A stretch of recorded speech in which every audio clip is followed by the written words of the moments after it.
a survey is really important because I think, working at a funds manager, the surveys that we've historically done of just asking our clients about their experience with a product, or asking, employees about their employee engagement, or a survey on things that we've done. I think what we haven't done, and we haven't done in this business specifically in Australia, is ask our employees how they interact with each other. And I think that's been a key of the survey and this whole program, and the engagement with market culture is really looking at how we interact, how do we collaborate. Looking at that, what I thought was really useful is looking at the average of the whole business and all of the survey takers, and then comparing that to each different department. Because what you'll find is, the score within each circumflex is different, as you go along the different groups.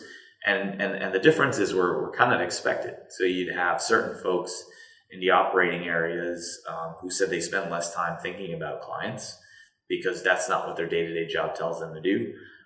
And you have folks that are in the client businesses that maybe take for granted that people are thinking about their clients.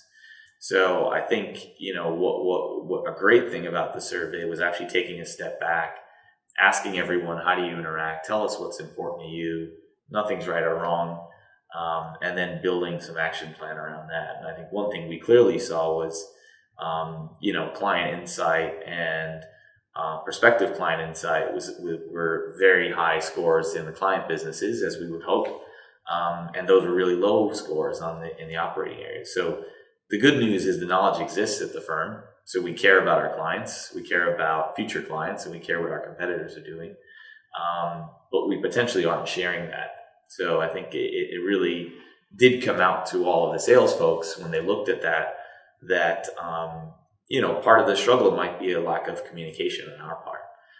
And that's a good thing. I think, recognizing the problem is a good thing. And it also, takes a little bit away of the contention that might have existed of why do these errors happen? Why do we have operating events in our operations areas? Why do people not go the extra mile for a client? On the sales side, you might have people thinking that's not happening because people don't care, and the reality is because they don't know. It's not an unwillingness. The client seems like a foreign entity to folks, and making that client feel more tangible.